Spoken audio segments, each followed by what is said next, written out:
बच्चों, आज हम पढ़ने जा रहे हैं बाल राम कथा का अध्याय चित्रकूट में भरत। नमस्कार सभी को, हिंदी कला केंद्र में आपका स्वागत है। अगर आप इस चैनल पर नए हैं तो पहले इसको सब्सक्राइब करें व बेल आइकन को दबाना ना भूलें ताकि नए वीडियो का नोटिफिकेशन सबसे पहले आपको मिले।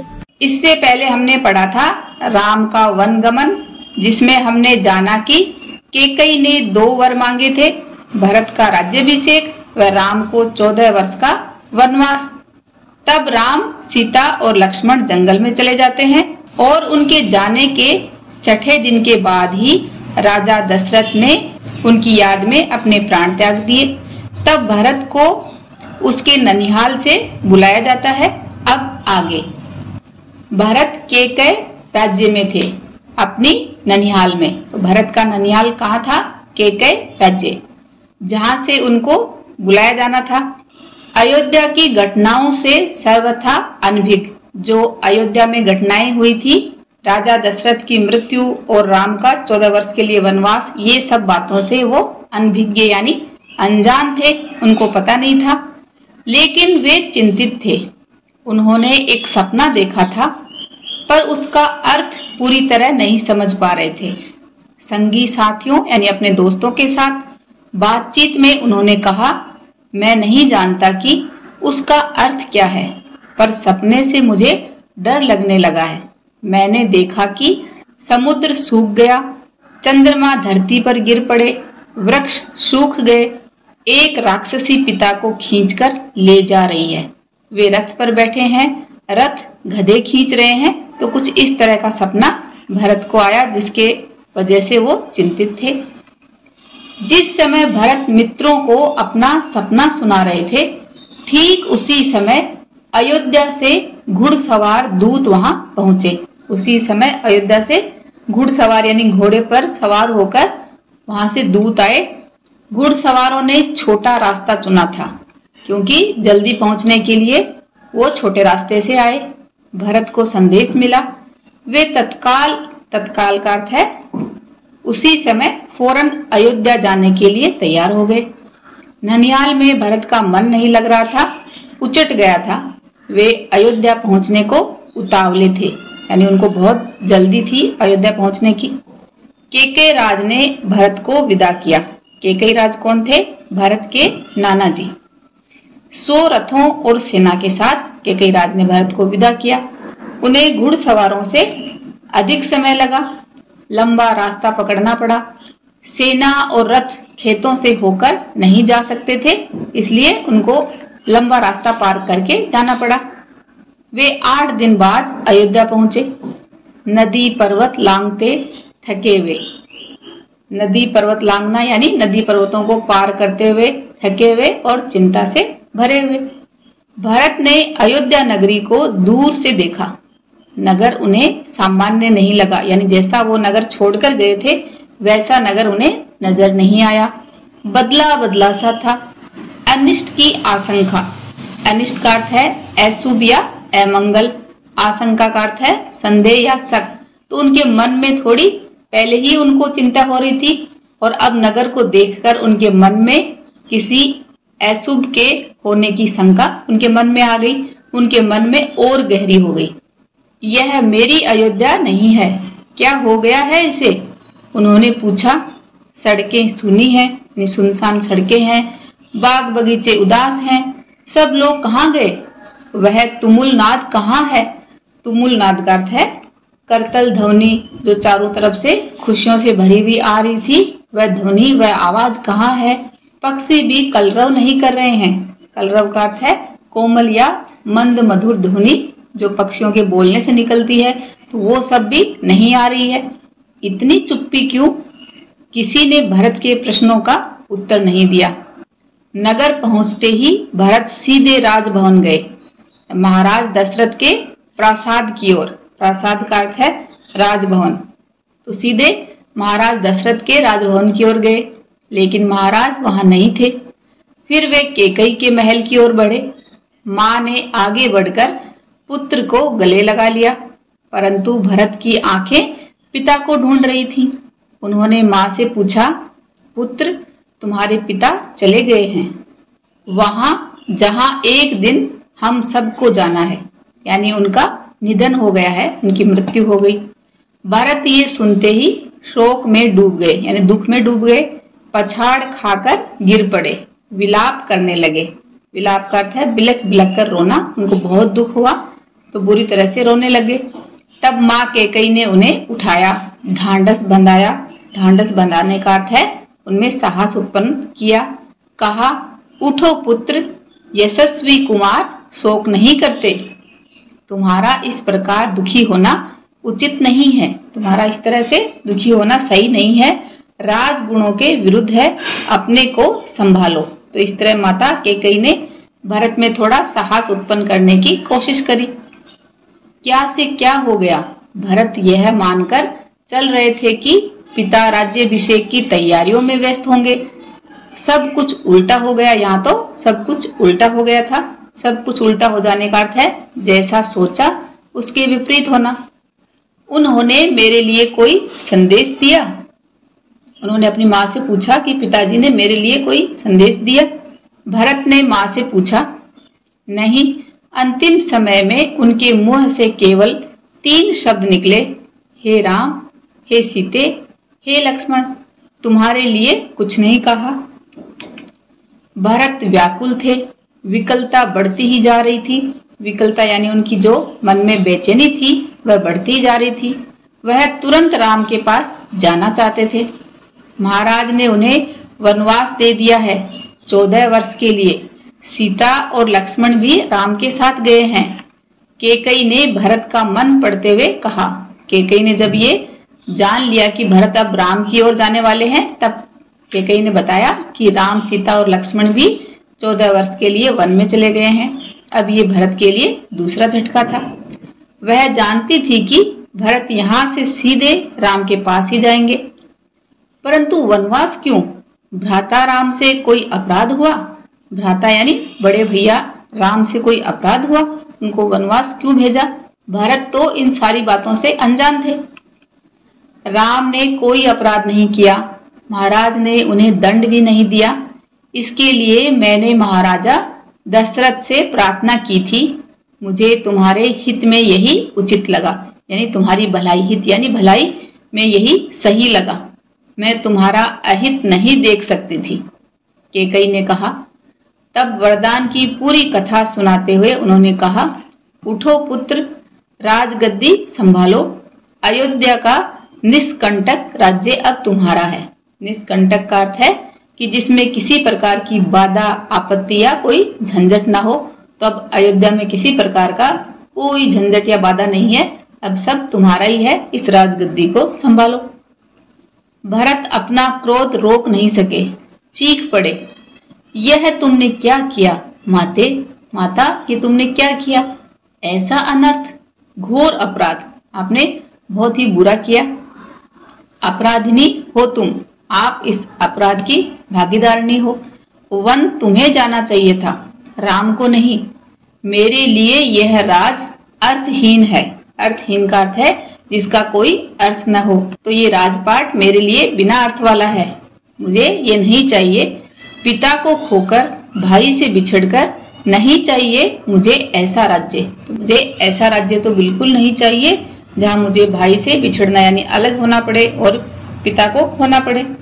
इस बीच मंत्रीगण और सभासद भी वहां आ गए। भरत बोलते रहे, तुमने पाप किया है माते, कि माता तुमने पाप किया है। इतना साहस कहाँ से आया तुम में? किसने तुम्हारी बुद्धि भ्रष्ट की? ये बुद्धि तुम्हारी किसने भ्रष्ट करी? उल्टा पाठ किसने पढ़ाया? इस तरह का उल्टा पाठ तुम्हें किसने पढ़ाया? यह अपराध अक्षम्य है। अक्षम्य का अर्थ है कि जिसको क्षमा नहीं किया जा सके, क्षमा न करने योग्य है। मैं राजपद नहीं ग्रहण करूंगा। तो बच्चों आप बताओ, माता कैकेयी की बुद्धि को भ्रष्ट किसने किया? उनको उल्टा पाठ ये किसने पढ़ाया? उसका नाम आप मुझे कमेंट बॉक्स में लिखकर बताना। तब भरत ने कहा कि मैं राजपद नहीं ग्रहण करूंगा। तुमने ऐसा सोचा कैसे? सभासदों की ओर मुड़ते हुए भरत ने हाथ जोड़कर कहा, आप भी सुन लें, मेरी माँ ने जो किया है उसमें मेरा कोई हाथ नहीं है, यानी मैं इस अपराध में शामिल नहीं हूँ। मैं राम की सौगंध खाकर कहता हूँ, मैं राम के पास जाऊंगा, उन्हें मना कर लाऊंगा, प्रार्थना करूंगा कि वे गद्दी संभालें, मैं दास बनकर रहूंगा। भरत बहुत उत्तेजित हो गए थे, बहुत ज्यादा उत्साहित हो गए थे, स्वयं पर नियंत्रण नहीं रख सके। बोलते बोलते उनकी सांस उखड़ने लगी और अंत में वे चकराकर धरती पर गिर पड़े। वो थोड़ा बेहोश हो गए और उनकी सांस बहुत तेज गति से चलने लगी, इसलिए सांस उखड़ने लगी और उनको चक्कर आ गया। सुध बुध लौटी, यानी जब उनको होश आया तो भरत रानी कौशल्या के महल की ओर चल पड़े। उनसे लिपटकर बच्चों की तरह बिलख कर रोए, उनके चरणों में गिर पड़े। कौशल्या आहत थी, आहत यानी कौशल्या तो पहले से ही घायल या जख्मी थी, उनको भी बहुत दुख था।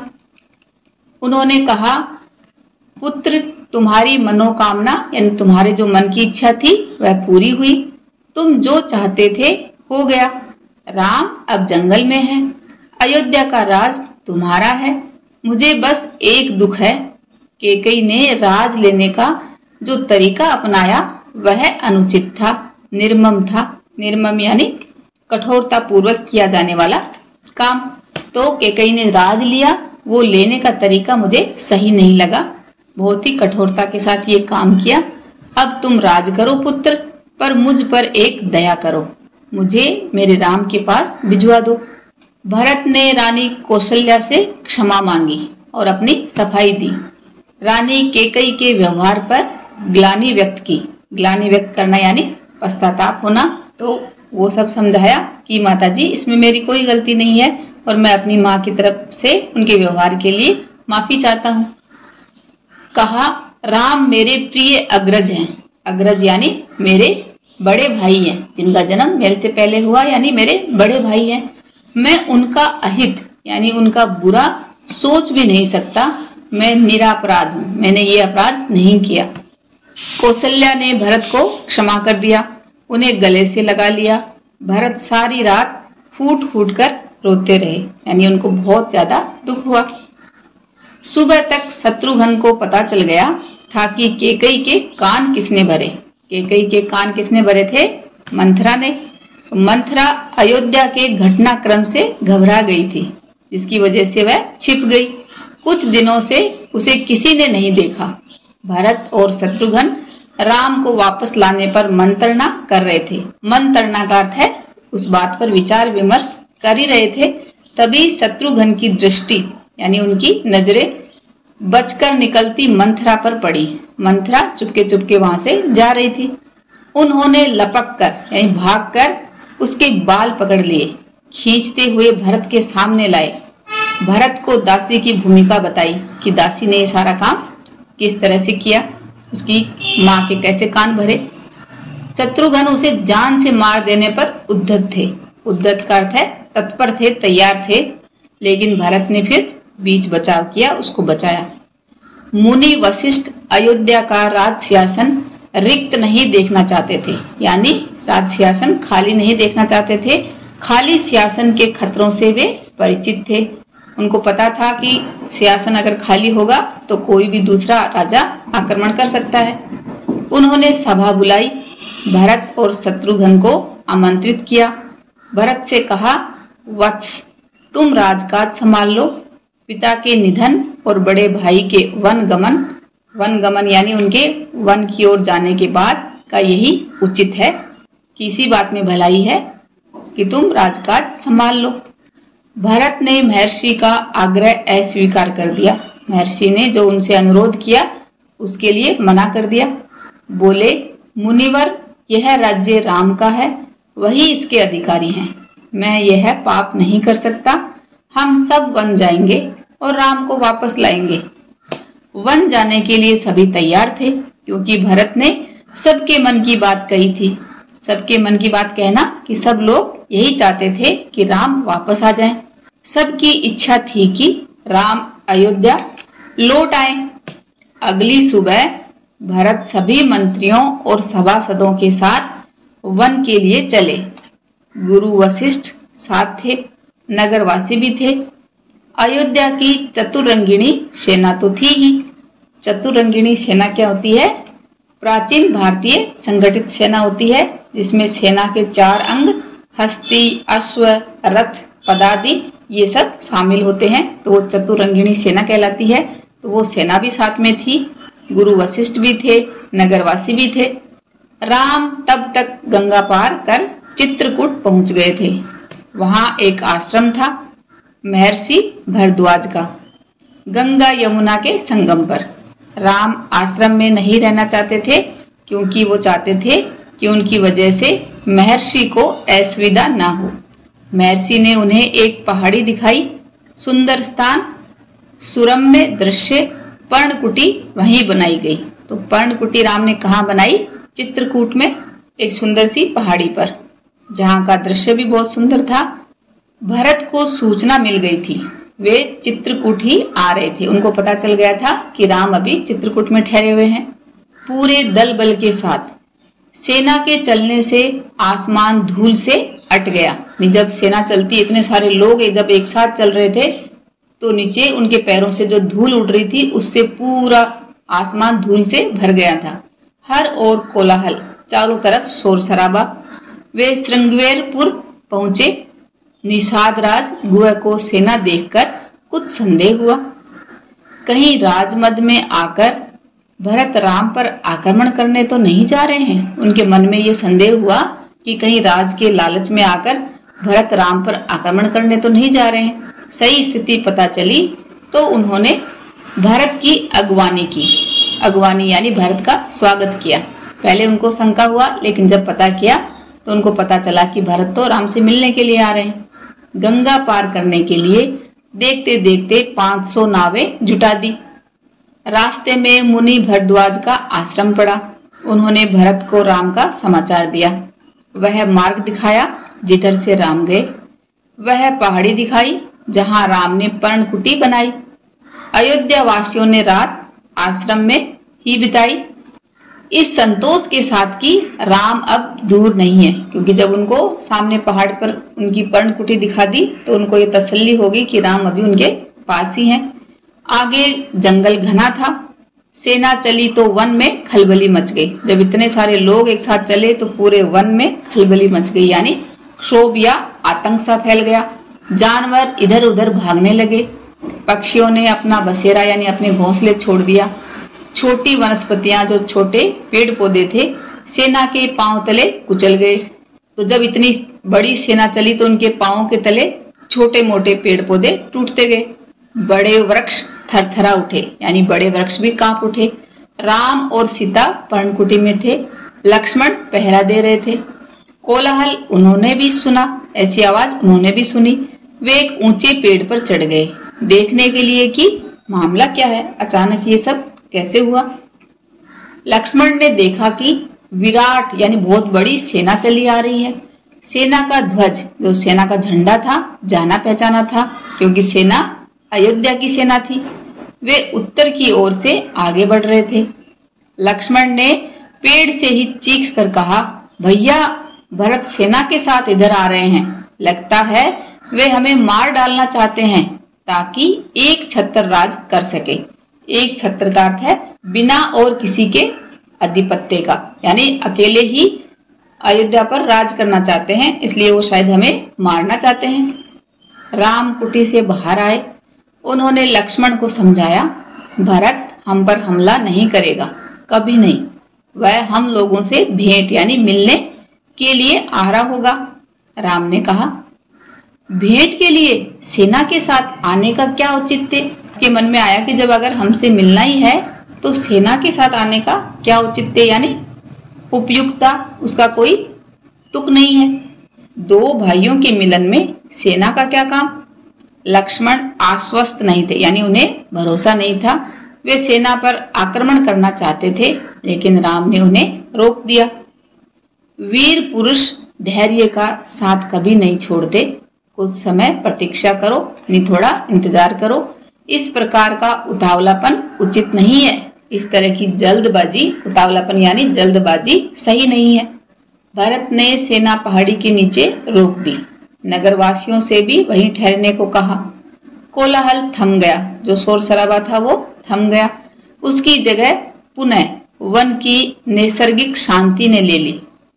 पुनः वन की नैसर्गिक शांति से अर्थ है कि वन थोड़ी देर पहले था, इनके आने से पहले जितना शांत था वैसा ही शांत हो गया। नैसर्गिक का अर्थ है जो उनकी प्राकृतिक जो नेचुरल शांति थी वो वापस हो गई। भरत ने पहाड़ी को प्रणाम किया, शत्रुघ्न को साथ लेकर नंगे पांव ऊपर चढ़े। पांवों की गति अचानक बढ़ गई। क्यों? भाई से मिलने की उत्कंठा में। उत्कंठा का अर्थ है कि जो उनके मन में तीव्र अभिलाषा या जो बेचैनी थी भाई से मिलने की वो उनके मन में बढ़ गई, इसलिए उनके पांव बहुत ही तेज गति से आगे बढ़ने लगे। वे और प्रतीक्षा नहीं कर सकते थे, अब उनसे और इंतजार नहीं हो रहा था। पहाड़ी पर दूर से उन्हें एक छवि दिखी, वह राम थे। शिला पर बैठे हुए एक पत्थर पर बैठे हुए थे, पास ही सीता और लक्ष्मण बैठे थे। भरत दौड़ पड़े, राम के चरणों में गिर पड़े। उनके मुंह से एक शब्द भी नहीं निकला। शत्रुघ्न ने भी राम की चरण वंदना की। चरण वंदना करना यानी आदर भाव से किसी के पैर छूना या हाथ लगाना। उन्होंने भी राम को नमस्कार किया पैर छूकर। बोले वे भी नहीं। उन्होंने दोनों को उठाकर सीने से लगा लिया। सबकी आंखों में आंसू थे। भरत साहस नहीं जुटा पा रहे थे, भरत में हिम्मत नहीं हो रही थी बड़े भाई को यह सूचना देने का कि पिता दशरथ नहीं रहे। एक दुखद समाचार है भ्राता, भैया एक सुखद समाचार है। बहुत कठिनाई से उन्होंने कहा, पिता दशरथ नहीं रहे। आपके आने के छठे दिन दुख में प्राण त्याग दिए, यानी आपके आने के छठे दिन पिता दशरथ ने अपने प्राण त्याग दिए। राम ये सुनकर सन्न रह गए, शोक में डूब गए। सन्न रह जाना का अर्थ है किसी दुखद या अप्रिय समाचार को सुनकर कुछ भी न बोल पाना, यानी निरुत्तर रह जाना। तो राम भी निरुत्तर हो गए, उनके पास भी कोई उत्तर नहीं था, वो भी शोक में डूब गए, यानी उनको भी बहुत दुख हुआ, वो भी दुख में डूब गए। राम को पता चला कि भरत के साथ केवल सेना नहीं आई है, नगरवासी आए हैं, गुरुजन हैं, माता हैं और उनमें केकई भी है। राम लक्ष्मण पहाड़ी से उतरकर उनसे भेंट करने आए, नीचे उनसे मिलने के लिए आए। सबसे स्नेह से मिले, सबके साथ प्यार से मिले। सीता को तपस्विनी, तपस्विनी यानी तपस्या करने वाली स्त्री के रूप में भेष में देखकर माताएं दुखी हुई। केकई, कौशल्या सब जो माताएं आई थी वो अपनी बहू को इस तपस्विनी रूप में देखकर बहुत दुखी हुई। राम ने केकई को प्रणाम किया सहज भाव से। केकई मन ही मन पछता रही थी, उनको अब अपने किए पर बहुत पछतावा हो रहा था। अगले दिन भरत ने राम से राजग्रहण का आग्रह किया। राजग्रहण यानी राजपाट लेने की क्रिया को स्वीकार करने का आग्रह किया। समझाया, विनती की कि अयोध्या लौट चलें। राम इसके लिए तैयार नहीं हुए। पिता की आज्ञा का पालन अनिवार्य है। पिता की मृत्यु के बाद मैं उनका वचन नहीं तोड़ सकता। भरत को राजकाज समझाया, कहा कि अब तुम ही गद्दी संभालो, यह पिता की आज्ञा है। तो राम ने जाने से मना कर दिया और भरत को ही समझाया कि पिता की मृत्यु के बाद अब मैं उनका वचन नहीं तोड़ सकता, इसलिए अब तुम राजगद्दी तुम ही संभालो।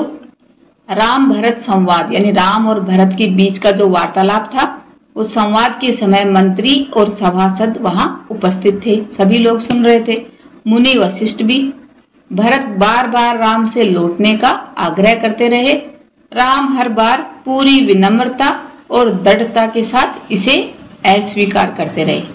महर्षि वशिष्ठ ने कहा, राम, रघुकुल की परंपरा में राजा ज्येष्ठ पुत्र ही यानी राजा का जो सबसे बड़ा बेटा होता है, इसलिए बड़े बेटे तुम हो तो तुम्हें अयोध्या लौटकर अपना दायित्व निभाना चाहिए। दायित्व यानी जो तुम्हारी जिम्मेदारियां हैं वो निभानी चाहिए। इसी में कुल का मान है, इसी में तुम्हारे कुल का मान सम्मान है।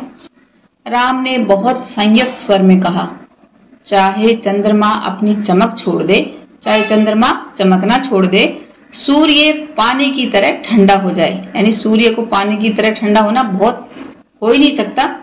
तो चाहे सूर्य पानी की तरह ठंडा हो जाए, हिमालय शीतल न रहे, हिमालय के ऊपर जो बर्फ है उसकी वजह से वो शीतल ही रहता है, तो चाहे वह शीतल ना रहे, समुद्र की मर्यादा भंग हो जाए, परंतु मैं पिता की आज्ञा से विरत नहीं हो सकता। विरत यानी अलग होना या टूट कर अलग, यानी मेरे पिताजी ने जो आज्ञा दी है उसको मैं तोड़ नहीं सकता। चाहे चंद्रमा अपनी चमक खो दे, सूर्य पानी की तरह ठंडा हो जाए, हिमालय शीतल ना रहे, समुद्र की मर्यादा भंग हो जाए, लेकिन मैं अपने पिता की आज्ञा पर रहूंगा। मैं उन्हीं की आज्ञा से वन आया हूँ, उन्हीं की आज्ञा से भरत को राजगद्दी संभालनी चाहिए। तो इस तरह राम ने अपनी बात सीधे और साफ शब्दों में बता दी। राम किसी तरह लौटने को तैयार नहीं हुए। भरत के चेहरे पर निराशा के भाव थे। वे विफल हो गए, यानी जो वो सोच कर आए थे उसमें असफल हो गए। विफल का अर्थ है सफल ना होना। राम को मनाने में, क्योंकि वो सफल नहीं हुए, आप नहीं लौटेंगे तो मैं भी खाली हाथ नहीं जाऊंगा, आप मुझे अपनी खड़ाऊ दे दें। तो जब राम नहीं माने तो अंत में भरत ने राम से क्या मांगा? उनकी खड़ाऊ। खड़ाऊ क्या होती है? उनकी चरण पादुकाएं, यानी उनकी जो उन्होंने पैरों में अपनी लकड़ी की चप्पल जो पहन रखी थी उनको मांगा कि आप मुझे ये दे दें, मैं 14 वर्ष उसी की आज्ञा से राजकाज चलाऊंगा। मैं इन आपके जो खड़ाऊ हैं इन्हीं की आज्ञा से राजकाज चलाऊंगा।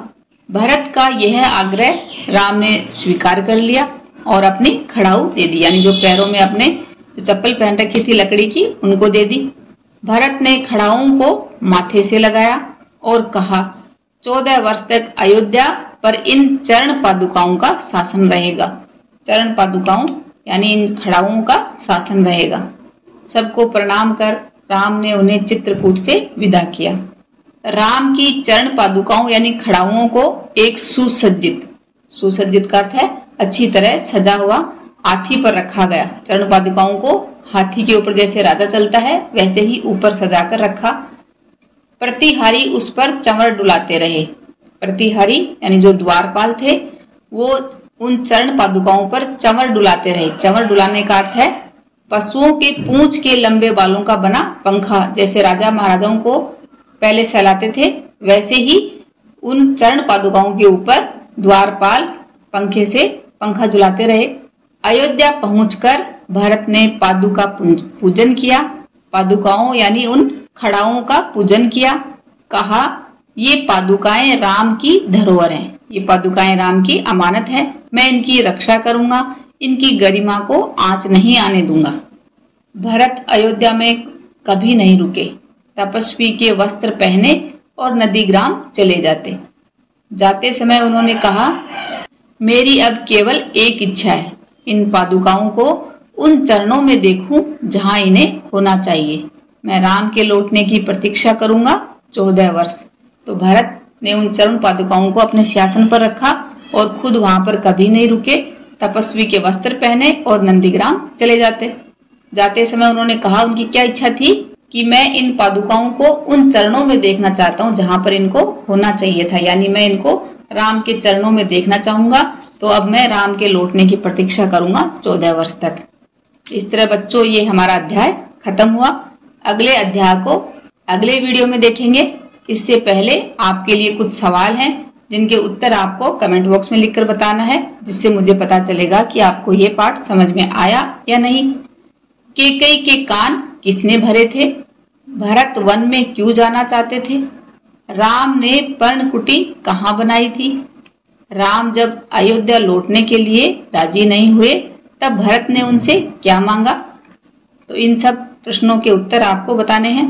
सुझाव व सुधारों के लिए कमेंट बॉक्स में लिखें। अगर हमारे वीडियो बन ही रहे हैं आपके फेवरेट, तो फिर क्यों ना करें इनको लाइक, सब्सक्राइब और रिकमेंड। हमें और बेहतर बनाने के लिए आप कर सकते हैं कमेंट। धन्यवाद।